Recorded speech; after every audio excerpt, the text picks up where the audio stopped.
नमस्कार दोस्तों, मैं doctor Dharmendra Kumar Tripathi, assistant professor भूगोल विषय, किसान पीजी कॉलेज बहराइच। आप सभी का अपने यूट्यूब चैनल डॉक्टर धर्मेंद्र के त्रिपाठी में बहुत बहुत स्वागत करता हूं। दोस्तों, आज जो हमारा विषय है वो है प्राकृतिक वनस्पति के प्रकार। प्राकृतिक वनस्पति के प्रकार। दोस्तों, प्राकृतिक वनस्पति से तात्पर्य पृथ्वी की सतह पर, प्राकृतिक वनस्पति से तात्पर्य पृथ्वी की सतह पर बिना किसी मानवीय प्रयास के, पृथ्वी की सतह पर बिना किसी मानवीय प्रयास के स्वतः उत्पन्न होने वाली वनस्पति के आवरण से है। प्राकृतिक वनस्पति से तात्पर्य पृथ्वी की सतह पर बिना किसी प्रयास के स्वतः उगने वाली वनस्पतियों से है। उनको प्राकृतिक वनस्पति कहते हैं। ये प्राकृतिक वनस्पति, उनकी संरचना, उनका स्वरूप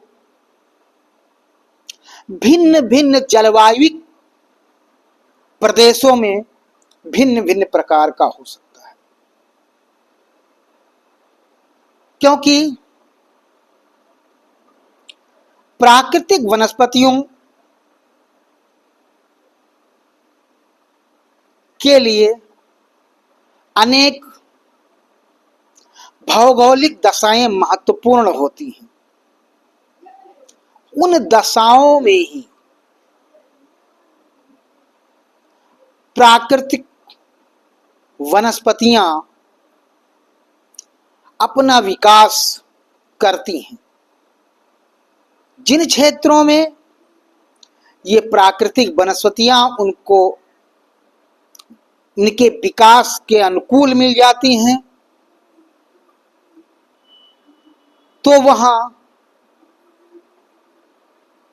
प्राकृतिक वनस्पतियां पर्याप्त मात्रा में विकास करती हैं। और जिन क्षेत्रों में ये अनेक प्रकार की भौगोलिक दशाओं की उपलब्धता में कमी होती है, वहां प्राकृतिक वनस्पतियां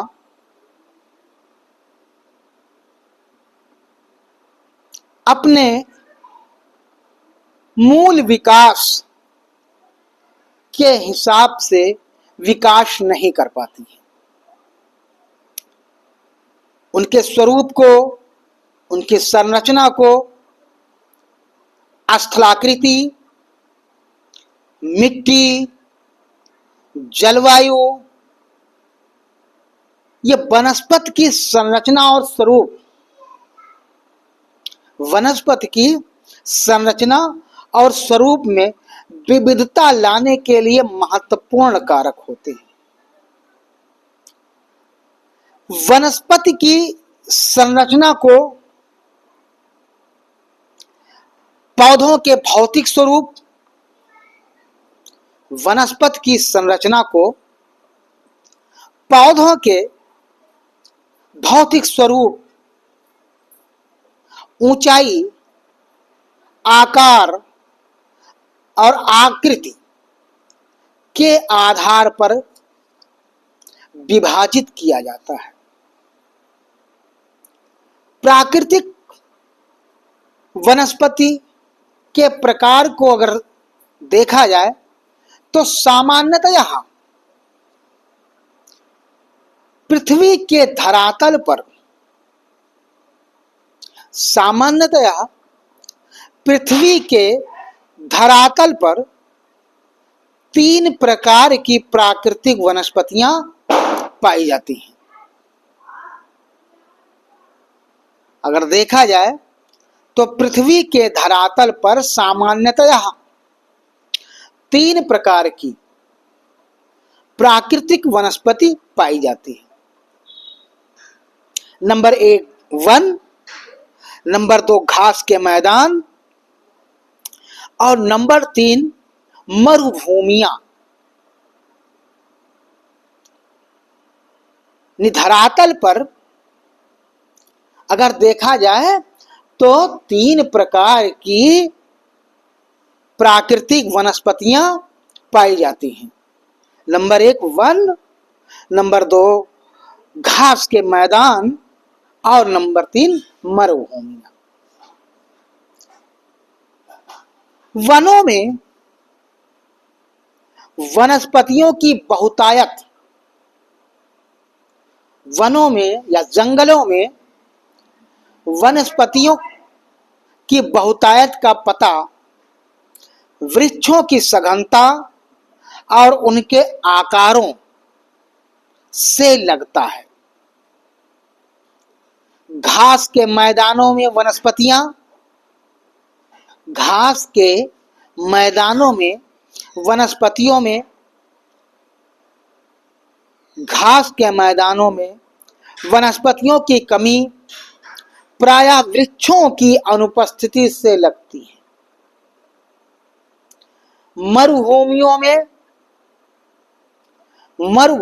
में वनस्पति यत्र तत्र ही दिखाई देती हैं और उसकी मात्रा भी बहुत कम होती है। यानी मरुभूमियों में प्राकृतिक वनस्पति बहुत कम मात्रा में मिलती है या बिखरी हुई अवस्था में दिखाई पड़ती है। तो नंबर 1 है वन, फॉरेस्ट। वन प्रायः उन भागों में मिलते हैं, वन प्रायः उन भागों में मिलते हैं जहां वर्षा अधिक होती है। जंगल उन भागों में मिलते हैं जहां वर्षा प्रायः अधिक होती है, अथवा मिट्टी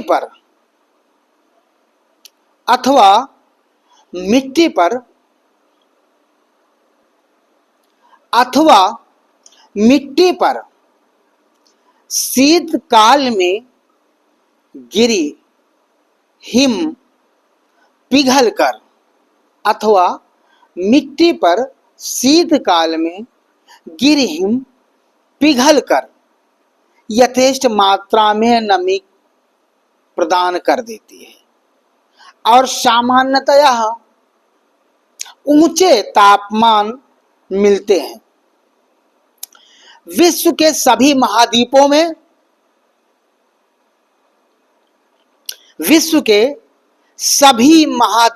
में वनों का विस्तार, विश्व के सभी महाद्वीपों में वनों का विस्तार एक सा नहीं पाया जाता है। सघन वनों की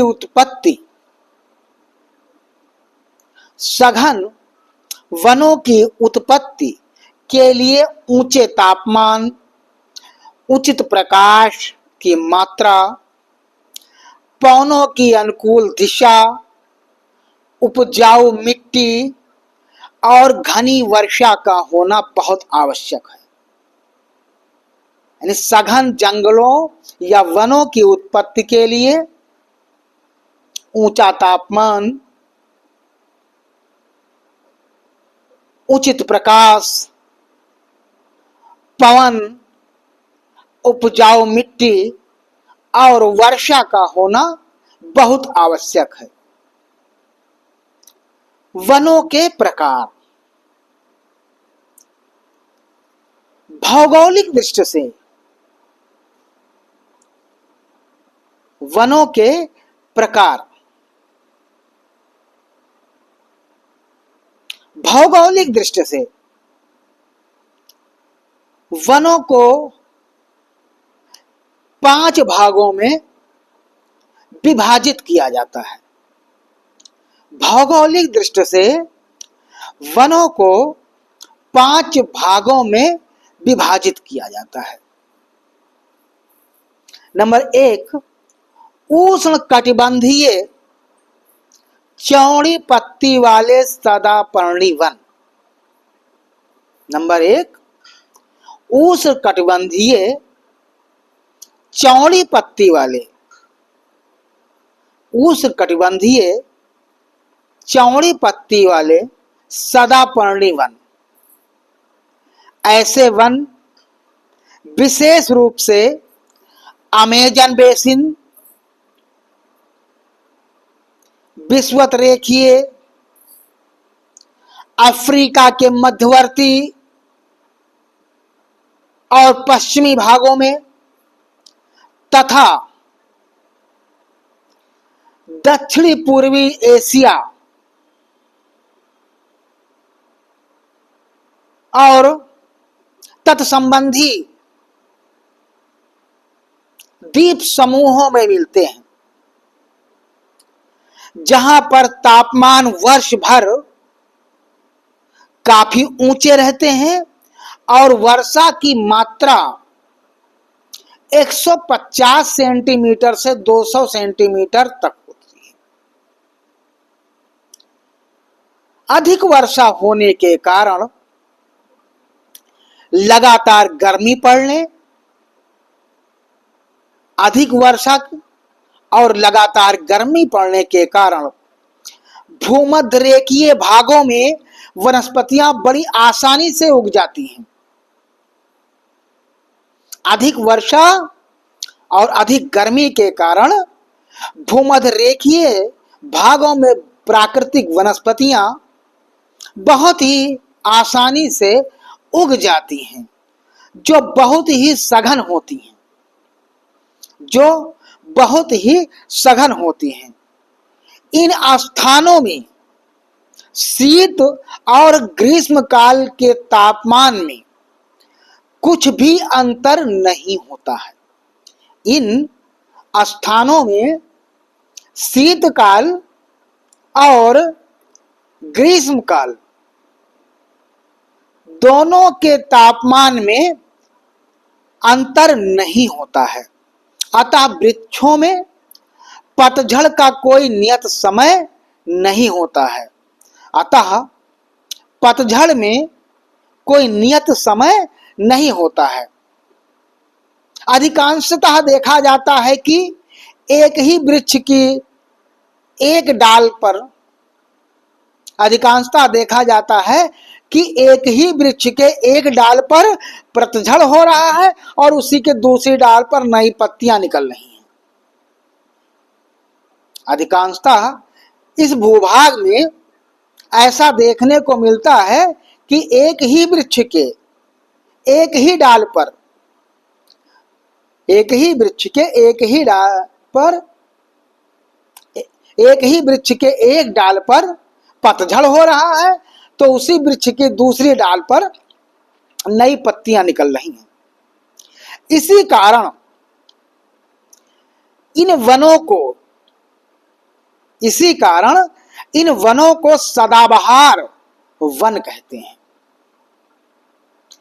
इन वनों का सबसे अधिक विस्तार, इन वनों का सबसे अधिक विस्तार 5 डिग्री उत्तर और 5 डिग्री दक्षिण, भूमध्य रेखा से 5 डिग्री उत्तर और 5 डिग्री दक्षिण के अक्षांशों के बीच में है।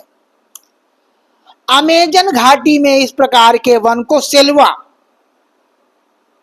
अमेजन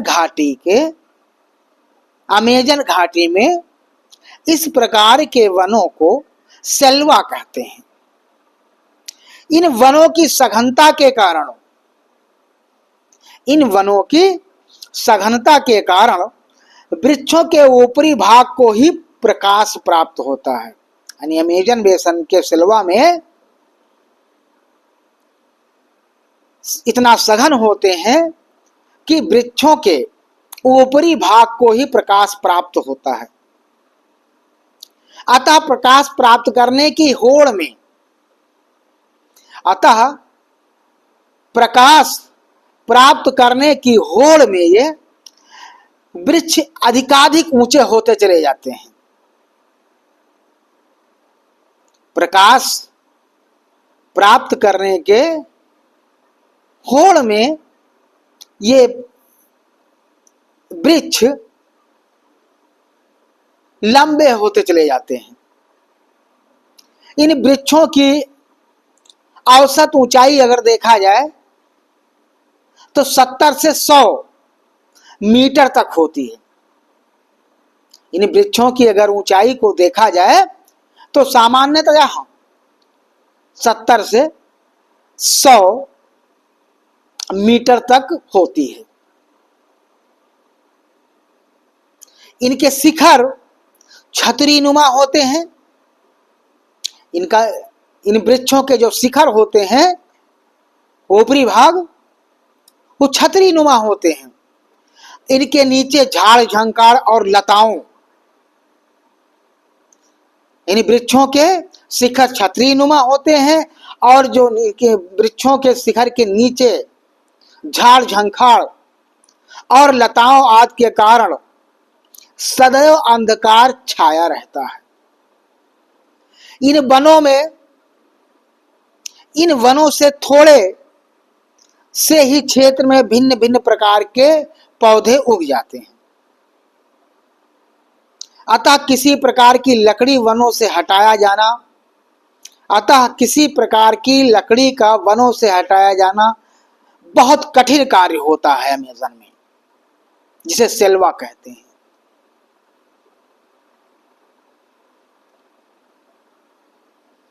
दूसरा है उष्णकटिबंधीय चौड़ी पत्ती के पर्णपाती वन। उष्ण कटिबंधीय चौड़ी पत्ती के पर्णपाती वन जिन भागों में वर्षा कम होती है, जिन भागों में वर्षा की मात्रा कम होती है, पतझड़ की ऋतु होती है एवं केवल ग्रीष्म काल में ही केवल ग्रीष्म काल में ही वर्षा होती है, वहां मानसून वनों की बहुतायत होती है। यानी जिन भागों में वर्षा की मात्रा कम होती है, पतझड़ की ऋतु होती है, वह एवं केवल ग्रीष्म ऋतु में ही वर्षा होती है, वहां मानसून वनों की बहुतायत होती है। इस प्रकार के वन भारत, उत्तरी म्यांमार, उत्तरी थाईलैंड, लाओस, उत्तरी वियतनाम, मध्य अमेरिका, उत्तरी ऑस्ट्रेलिया, पूर्वी अफ्रीका, मलेशिया, इंडोचीन आदि देशों में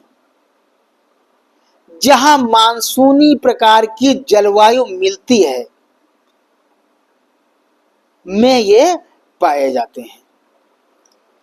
इन वनों के वृक्षों की पत्तियां, इन वनों में के वृक्षों की पत्तियां ग्रीष्म काल के आरंभ में झड़ जाती हैं। केवल गर्मी में ही वर्षा होने के कारण इन वनों में बड़ी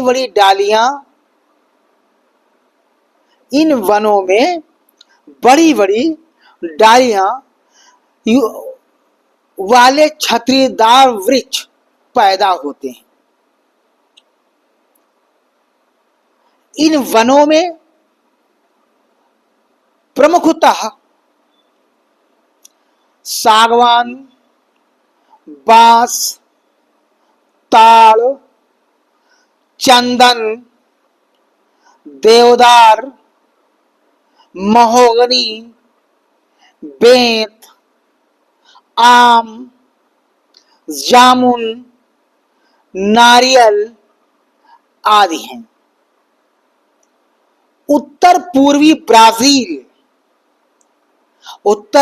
ब्राजील के आंतरिक भागों में भी कम वर्षा के कारण भूमध्य रेखीय सघन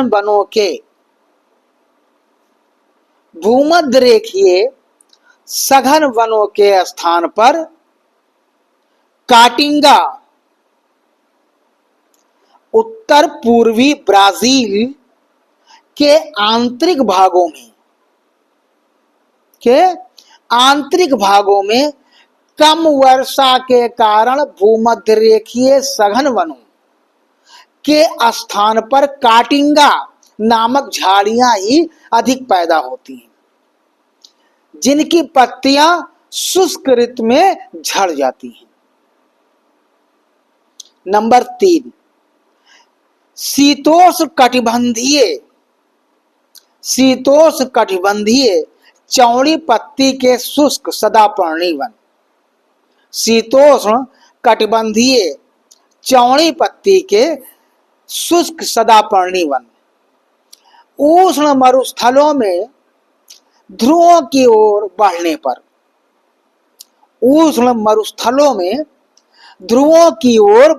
पर मार्ग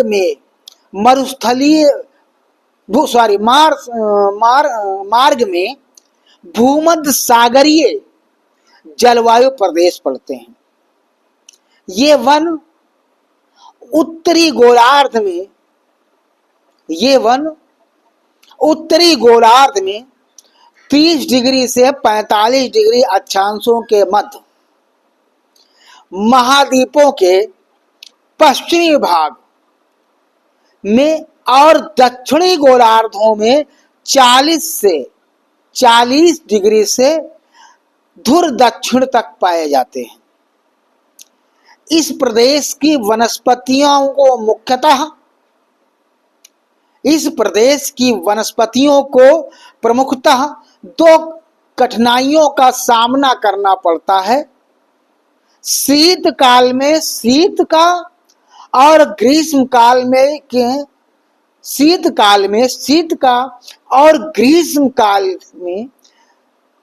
जल के अभाव का। इसलिए यहाँ की वनस्पतियों को प्रायः 2 सुप्तावस्थाएं। इस प्रकार यहाँ की वनस्पतियों को प्रायः 2 सुप्ता अवस्थाएं होती हैं, एक शीतकाल में और दूसरी ग्रीष्म ऋतु में। केवल मात्र बसंत ऋतु में ही यहाँ की वनस्पतियां भली प्रकार से बढ़ पाती हैं। इन प्रदेशों में प्राकृतिक वनस्पति में खुले व शुष्क किंतु हरे भरे रहने वाले वन मिलते हैं, जो कम वर्षा और अनुपजाऊ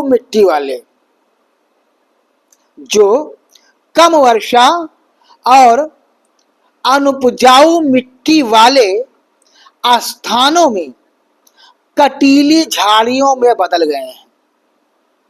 यूरोप में इस प्रकार की झाड़ियों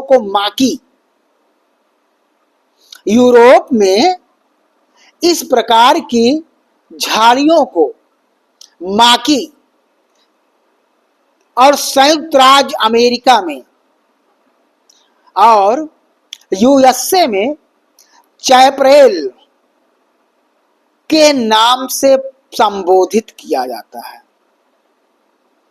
माकी, यूरोप में माकी और संयुक्त राज्य अमेरिका में चैपरेल के नाम से पुकारा जाता है। इन प्रदेशों के वन सदा ही हरे भरे रहते हैं।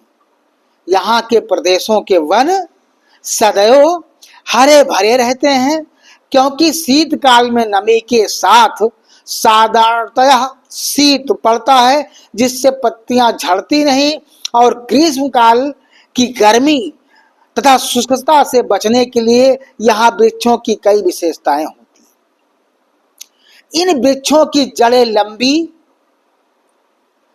तथा मोटी, इन वृक्षों की जड़ें लंबी और मोटी होती हैं। पत्तियां भी चिकनी तथा प्रायः मोटी होती हैं। कई पत्तियों पर तो रुए भी होते हैं, जिससे इनका जल वाष्प बनकर नहीं उड़ने पाता। जलवायु की इन विशेषताओं के कारण इन प्रदेशों में जलवायु की इन विशेषताओं के कारण ही इन प्रदेशों में घास क्षेत्रों का अभाव होना स्वाभाविक है। इन वनों में प्रमुख वृक्ष ओक, इन वनों में प्रमुख वृक्ष ओक, जैतून, अंजीर, पाइन, फर, साइप्रस, कारीगम, यूकलिप्टिस, चेस्टनट, लारेल, सहतूत, वालनट आदि प्रमुख वृक्ष हैं। सूर्य के प्रकाश की प्रधानता प्रदेश फल वाले वृक्षों की उत्पत्ति के लिए विशेष उपयुक्त हैं। सूर्य की प्रकाश की उपलब्धता के कारण यहाँ पर फल वाले वृक्ष की पर्याप्तता है। यहाँ नींबू, नारंगी, अंगूर, अनार, नाशपाती, सहतूत आदि रसदार फल इस प्रदेश में पैदा किए जाते हैं। चौथा वन है शीतोष्ण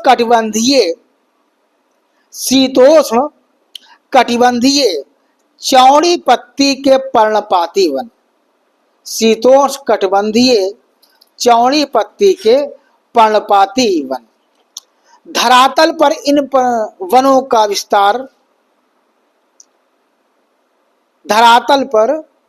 का विस्तार लगभग 48 करोड़ हेक्टेयर से अधिक है। ये सामान्यतः शीत प्रधान समशीतोष्ण या पश्चिमी यूरोपीय जलवायु प्रदेश में पाए जाते हैं। उत्तरी गोलार्ध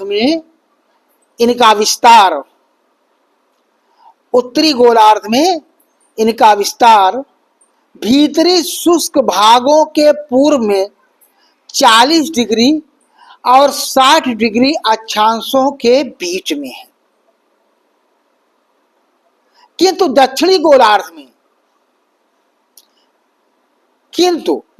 गोलार्ध के पूर्वी तटीय भागों में ये 15 डिग्री अक्षांशों और पश्चिमी तटीय भागों में 40 डिग्री अक्षांशों से दूर दक्षिण तक फैले हैं। इस प्रकार के वन चीन, जापान, कोरिया, मंचूरिया, पश्चिमोत्तर यूरोप, पश्चिमी कनाडा, पूर्वी संयुक्त राज्य अमेरिका, कनाडा के सेंट लॉरेंस तट प्रदेश में इस प्रकार के वन विशेष रूप से पाए जाते हैं। इन वन क्षेत्रों में वार्षिक तापमान 8 डिग्री सेंटीग्रेड से 13 डिग्री सेंटीग्रेड तक और वर्षा की मात्रा 51 सेंटीमीटर तक होती है। ग्रीष्म में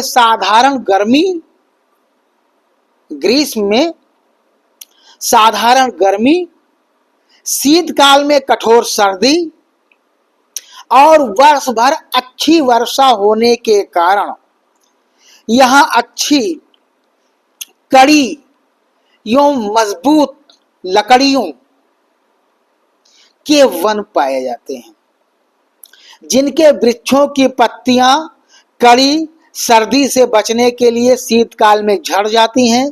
इन वनों में झाड़ झंखाड़ नहीं होते हैं, अतः जाने आने और लकड़ी आदि काट कर लाने की बड़ी सुविधा इन वनों में होती है। इन वनों वृक्षों में प्रमुख रूप से ओक, मैपिल, वीच, हेमलॉक, अखरोट, चेस्टनट,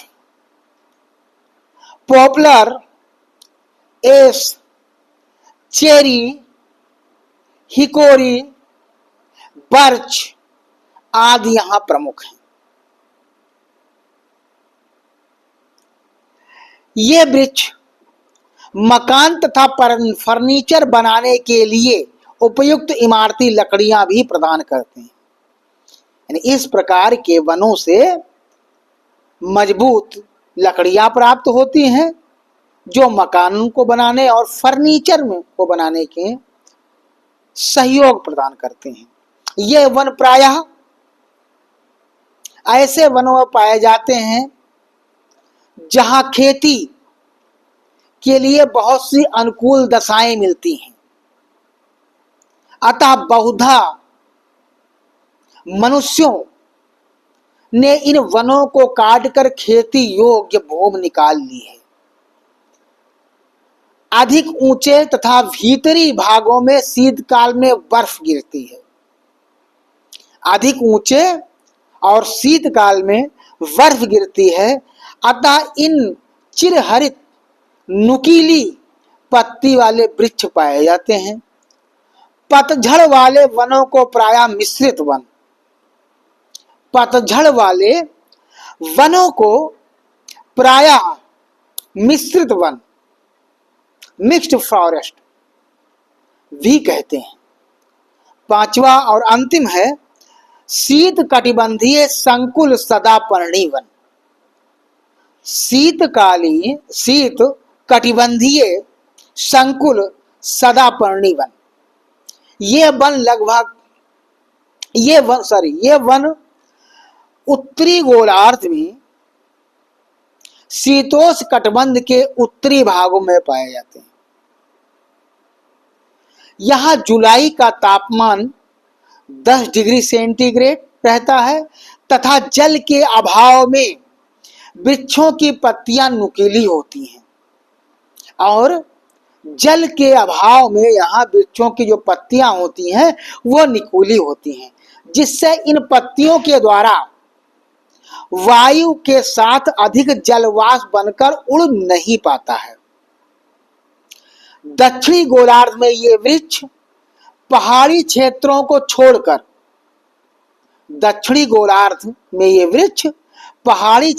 को छोड़कर अन्यत्र बहुत कम ही मिलते हैं, क्योंकि वहां समुद्र की निकटता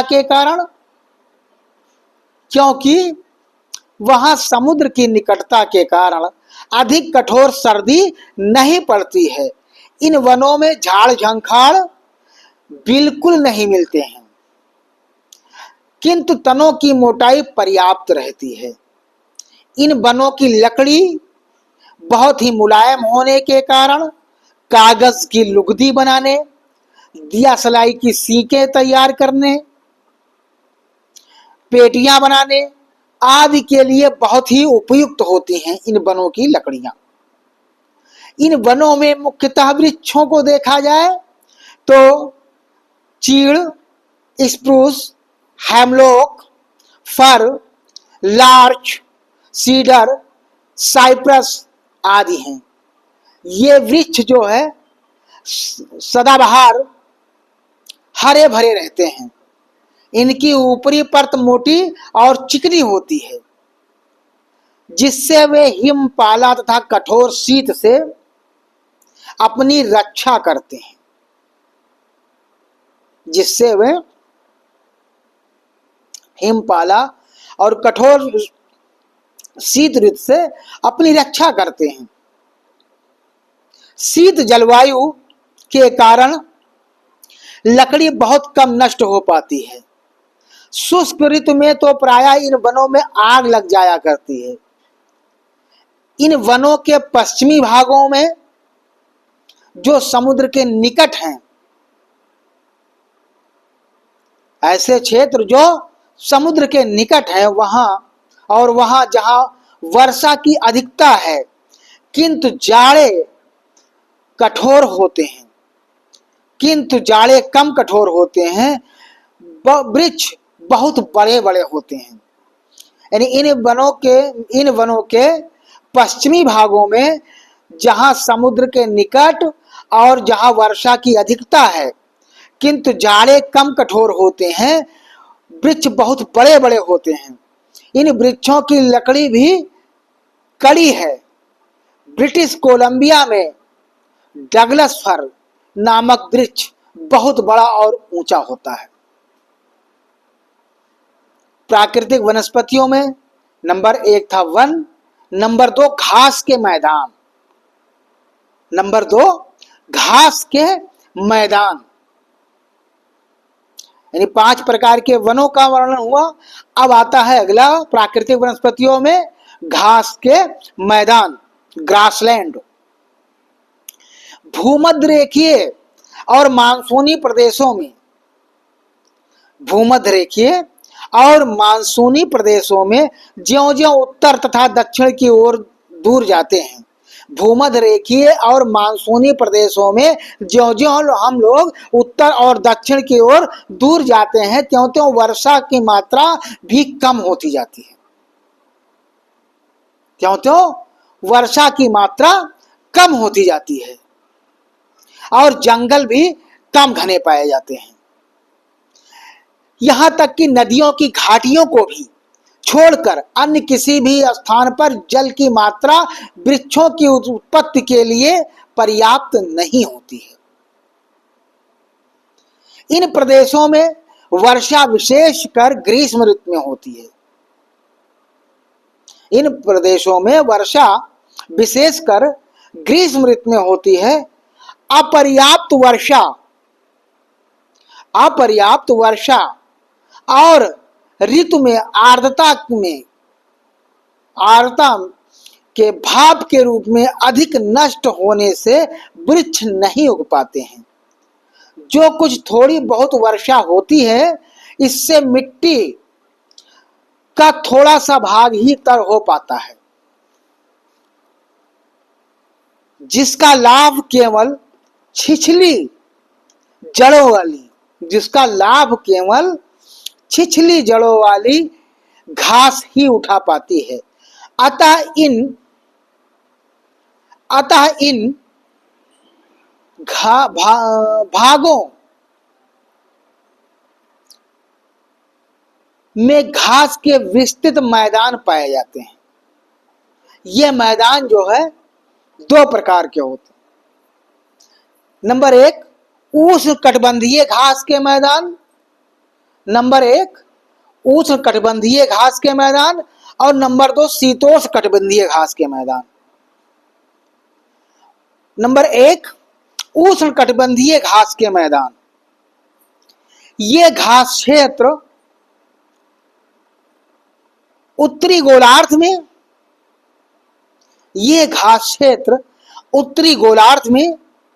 30 डिग्री उत्तरी दक्षांश और दक्षिणी गोलार्ध में 30 डिग्री दक्षिणी अक्षांश के मध्य तक पाए जाते हैं।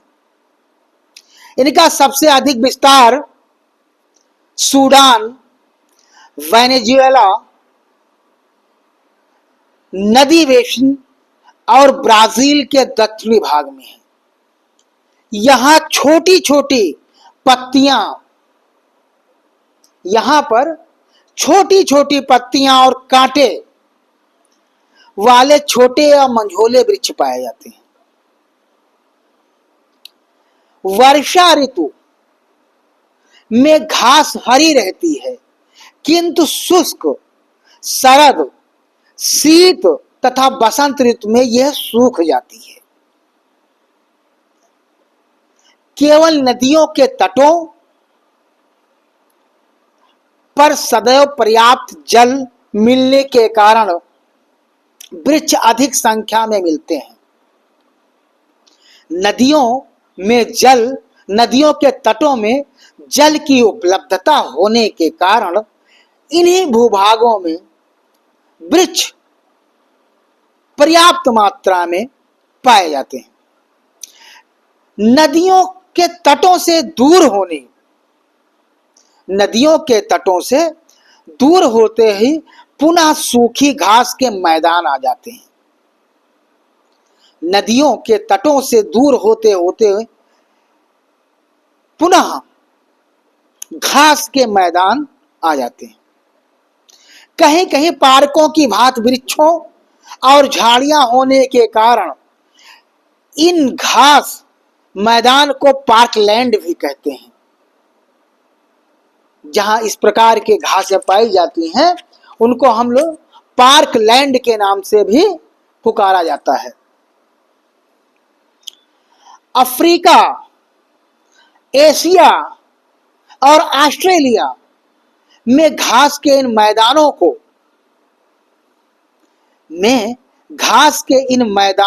जहां घास की पत्तियां कड़ी, लंबी और चौड़ी होती हैं, सवाना, अमेजन नदी के उत्तर ओरनिको नदी के संग्रह क्षेत्र में लैनोस, अमेजन के दक्षिण ब्राजील भूभाग पर कैंपोस और अफ्रीका में पार्कलैंड कहते हैं। इन घास के मैदानों में मांसाहारी और शाकाहारी जीवों की प्रधानता होती है। विश्व के उष्णकटिबंधीय घास के मैदान, नंबर 1 सवाना, अफ्रीका, एशिया और ऑस्ट्रेलिया में।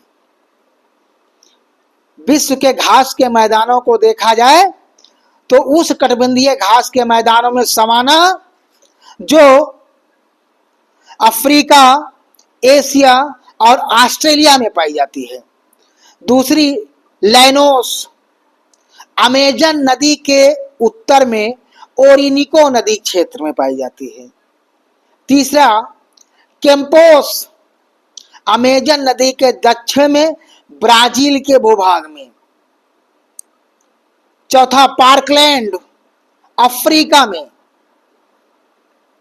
ये घास के मैदान हैं उष्णकटिबंधीय क्षेत्रों के। अब नंबर 2 आता है शीतोष्णकटिबंधीय घास के मैदान। ये मैदान उन क्षेत्रों में है जो समुद्र से दूर हैं। ये मैदान उन क्षेत्रों में है जो समुद्र से दूर हैं और जहां वर्षा अधिक नहीं होती है। और जहां वर्षा अधिक नहीं होती है वहां ये शीतोष्णकटिबंधीय घास के मैदान पाए जाते हैं। शीतोष्णकटिबंधीय घास के मैदानों की घास उष्ण प्रदेशों की अपेक्षा अधिकतर छोटी, कोमल और कम सघन होती है। इन प्रदेशों में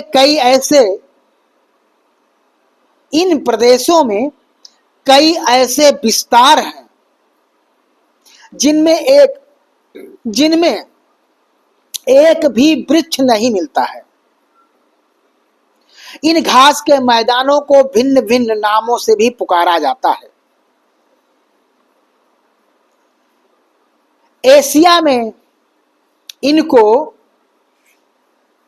में इनका विस्तार बाल्कस झील के निकटवर्ती भागों तथा मंचूरिया में है और यूरोप के काले सागर के निकट के भागों में है। इन घास के मैदानों को यूरोप में स्टेप्सी, उत्तरी अमेरिका के प्रेरी, दक्षिणी अमेरिका में पंपाज, ऑस्ट्रेलिया में डाउन्स और दक्षिण अफ्रीका में वेल्ड के नाम से पुकारते हैं। यानी शीतोष्णकटिबंधीय घास के मैदानों को अगर देखा जाए तो स्टेप्स नामक घास के मैदान एशिया और यूरोप में पाए जाते हैं। प्रेरी नामक घास के मैदान अमेरिका में पाया जाता है। पंपाज नामक घास के मैदान दक्षिणी अमेरिका में पाए जाते हैं। डाउन्स नामक घास के मैदान ऑस्ट्रेलिया में पाए जाते हैं और वेल्स नामक घास के मैदान दक्षिण अमेरिका में पाए जाते हैं। इन मैदानों में ग्रीष्मकाल अत्यंत उष्ण तथा शुष्क, शीतकाल हिमाच्छादित तथा वसंत वर्षा काल होता है। वसंत ऋतु में बर्फ पिघलने और थोड़ी बहुत वर्षा हो जाने के कारण भूमि नम हो जाती है। शीतकाल के पहले भाग में जब तक वर्षा होती है ये घास हरी रहती है, किंतु ग्रीष्म काल में अत्यधिक उष्ण हो जाने पर यह झुलस जाती है और सारा क्षेत्र भूरा हो जाता है। शीतकाल में घास के मैदान प्रायः बर्फ से ढके रहते हैं। ग्रीष्म काल में सामान्य बौछारों तथा तीव्र गर्मी के कारण आर्द्रता के अधिकांश भाग का वाष्पीकरण होता रहता है। जल पृथ्वी के धरातल के नीचे अधिक गहराई तक नहीं जा पाता। जल पृथ्वी के धरातल में अधिक गहराई तक नहीं जा पाता, अतः इन प्रदेशों में वृक्ष नहीं उगते। वृक्ष केवल नदियों के किनारे ही दृष्टिगोचर होते हैं। अगर देखा जाए तो वृक्ष केवल नदियों के किनारे ही दृष्टिगोचर होते हैं। इन घास के मैदानों में तेज दौड़ने तथा घास खाने वाले पशु मिलते हैं। शीतोष्ण कटिबंधीय घास के मैदानों में बड़े भूभाग को कृषि भूमि में बदल दिया गया है। प्रेरी के मैदानों में तो इनका अधिक गेहूं पैदा किया जाता है। उन्हें विश्व का खाद्यान्न भंडार के नाम से भी जाना जाता है। नंबर 3 यानी प्राकृतिक वनस्पतियों में तीसरा है मरुभूमियां। पहला था वन, दूसरा घास के मैदान और तीसरा मरुभूमियां।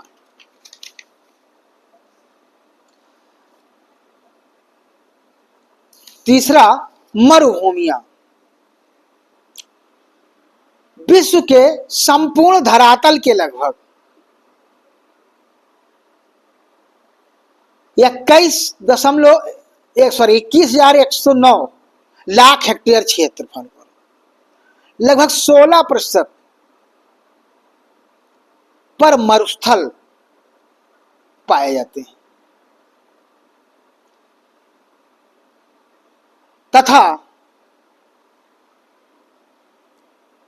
20,963 लाख वर्ग किलो क्षेत्रफल पर अर्ध मरुस्थलीय क्षेत्र फैले हैं। जल के अभाव में इन क्षेत्रों में घास भी नहीं पनप पाती है। इन भागों में दिन में प्रचंड गर्मी पड़ती है और रात में ठिठुरने वाली कड़ी सर्दी पड़ती है। दिन में गर्मी और रात में ठिठुरन वाली सर्दी पड़ती है तथा जल का वर्ष भर पाया जाता है और जल का पूरे वर्ष कमी पाई जाती है। यहाँ पर ऐसे मरुस्थलीय क्षेत्र, इस प्रकार के मरुस्थलीय क्षेत्र कर्क रेखा और मकर रेखाओं के निकट पाए जाते हैं। मानसूनी प्रदेशों से पश्चिम की ओर जाने में वर्षा की न्यूनता वनस्पत कटीली झाड़ियां अथवा छोटी छोटी घास के रूप में लेती हैं। ये उष्ण मरुस्थल कहलाते हैं। ये क्षेत्र उष्ण मरुस्थल कहलाते हैं। इसी प्रकार उष्ण घास के मैदानों से ध्रुवों की ओर बढ़ने पर घास कम हो जाती है और अंत में ये मैदान मरुस्थल का रूप ले लेते हैं। अत्यंत शीत तथा बर्फ और ग्रीष्म ऋतु का सामान्यतः अभाव होने से शीत मरुस्थल कहलाते हैं। इनको भी दो समूहों में बांटा जाता है। मरुस्थलों को भी दो समूहों में बांटा जाता है, उष्ण मरुस्थलीय वनस्पति और शीत मरुस्थलीय वनस्पति। उष्ण मरुस्थलीय वनस्पति, इसके अंतर्गत केवल वही वृक्ष उगते हैं जिनकी जड़ें बहुत ही लंबी और मोटी होती हैं। जिनकी जड़ें बहुत लंबी और मोटी होती हैं, जिससे मिट्टी की निम्नतम गहराई भी भीतरी जल को प्राप्त हो सके और उसे अपने मोटे भागों से सिंचित कर सके। कुछ पौधों की पत्तियां और तने बहुत मोटे, कुछ पौधों की पत्तियां तथा तने बहुत मोटे तथा इस प्रकार की प्राकृतिक रूप से सुरक्षित रहते हैं कि उनमें जल बाहर न जा सके और शुष्क जलवायु में से उनकी रक्षा करने के लिए उन्हीं में जमा रहे। कुछ वृक्षों की पत्तियों पर एक प्रकार का मोमी आवरण रहता है। कुछ पत्तियों पर मोमी प्रकार का आवरण एक जमा रहता है, जो पत्तियों द्वारा वाष्पीकरण की क्रिया को रोकता है। कुछ के तनों पर नुकीले कांटे होते हैं जो उन्हें जानवरों द्वारा खाने से बचाते हैं। कुछ पर मोटा गुद्दा होता है। उष्ण मरुस्थलीय वनस्पतियों मुख्यतः 4 उपभागों में विभाजित किया जाता है। शुष्क घास के मैदान उन मैदानों को भूभाग में पाए जाते हैं जहां उष्णकटिबंधीय घास के मैदान समाप्त होते हैं और मरुस्थल प्रारंभ हो जाता है। इन पर कुश, लता, सरपत जैसी घास उगती हैं। दूसरा, कटीली झाड़ियां उन स्थलों पर मिलती हैं जहां मरुस्थल समाप्त होकर भूमध्य सागरीय प्रदेश आरंभ होते हैं। ये झाड़ियां इन मरुस्थलों को केवल चारा प्रदान करती हैं। तीसरा, कांटेदार वृक्ष जैसे बबूल, खैर, खेजड़ा आदि मरुस्थल के मध्य भाग में इधर उधर छिटके रहते हैं। और चौथा, मरुद्यानों के उपजाऊ भाग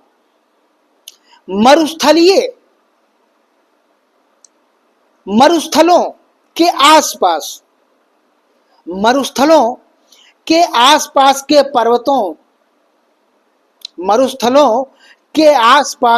के पर्वतों का जल पर्वतों की तलहटियों में समाकर नीचे किसी कड़ी चट्टान तक पहुंचकर मरुस्थलों के मध्य भाग में यथातथ प्राकृतिक स्रोतों के रूप में निकल जाता है। इन मरुद्यानों में चा, चारों ओर खजूर, ताड़ आदि के वृक्ष अधिक पैदा होते हैं। विश्व में सबसे अधिक मरुद्यान अफ्रीका में नील नदी की घाटी में मिलते हैं। यानी सबसे विश्व में सबसे ज्यादा मरु उद्यान जो है अफ्रीका में, अफ्रीका महाद्वीप में नील नदी की घाटी में मिलते हैं। दूसरा है शीत मरुस्थलीय वनस्पति, यानी अभी था उष्ण मरुस्थलीय वनस्पति और दूसरा शीत मरुस्थलीय वनस्पति। यह वनस्पति यूरेशिया के सुदूर उत्तरी भागों में पाई जाती है। इस प्रकार के मरुभूमियां या वनस्पतियां यूरेशिया के सुदूर उत्तरी भागों में पाई जाती हैं। यहाँ कड़ी कठोर सर्दी, इस क्षेत्र में, इस भूभाग में कठोर सर्दी तथा छोटी ग्रीष्म ऋतु के कारण वनस्पति का प्रायः अभाव सा रहता है। वनस्पतियों का प्रायः अभाव सा इस प्रदेश में पाया जाता है। शीत ऋतु में भूमि बर्फ से आच्छादित रहती है। शीत ऋतु में भूमि जो है पूरी बर्फ से ढकी रहती है, अतः कोई पेड़ पौधे नहीं उगते। इस कारण से बर्फ से ढके होने के कारण कोई वनस्पति इस ऋतु में नहीं उगती है। किंतु ग्रीष्म काल में बर्फ के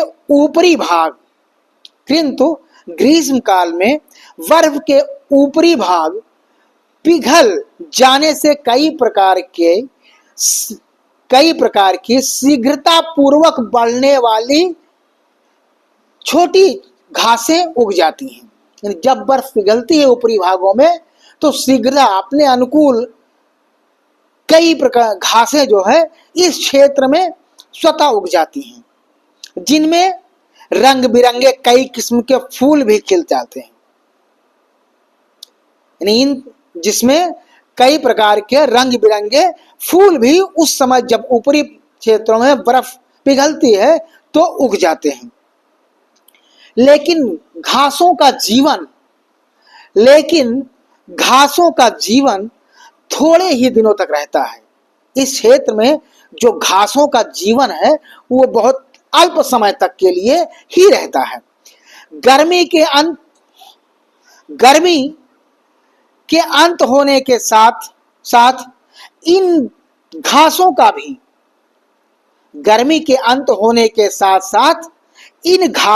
भी अंत हो जाता है।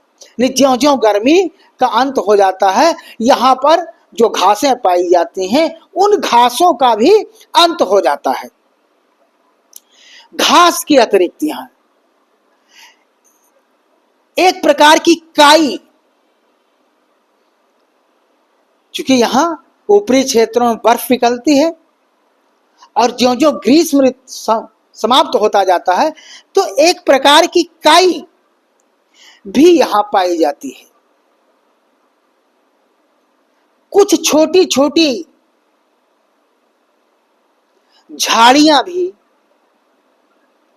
इस प्रदेश में, इस क्षेत्र में, शीत मरुस्थलीय भागों में कुछ छोटी छोटी झाड़ियां जैसे क्रॉनबेरी,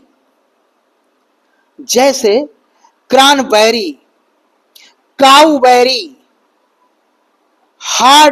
हार्टलबेरी, विल्लो, सेज, सेवार, बिलबेरी, ब्लूबेरी आदि भी पाई जाती है। इस भूभाग की अर्थात शीत मरुस्थलीय क्षेत्रों या प्रदेशों की वनस्पति अल्पकाल में शीत मरुस्थलीय वनस्पति या इस क्षेत्र की वनस्पतियां,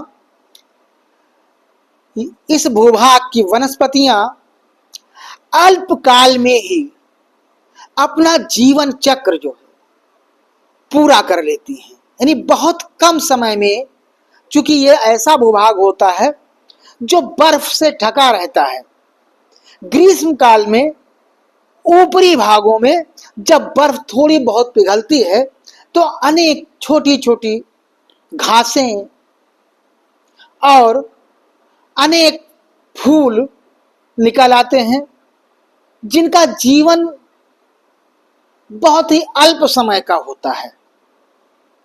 साथ ही साथ यहाँ काई का जमाव हो जाता है। शीत मरुस्थलीय वनस्पतियों का जीवन काल बहुत ही अल्प समय का होता है, क्योंकि यहाँ पर शीत ऋतु की प्रधानता होती है। यहाँ इस भूभाग में बर्फ का जमाव होता है, इसीलिए ग्रीष्म काल में थोड़ी बहुत क्षेत्रों में जब बर्फ पिघलती है तो वहां पर वनस्पतियां स्वतः उग जाती हैं। दोस्तों, उम्मीद है इस वीडियो के माध्यम से आप सभी को प्राकृतिक वनस्पतियां समझ में सहायता मिलेगी। मिलते हैं एक नए विषय के साथ, तब तक के लिए नमस्कार।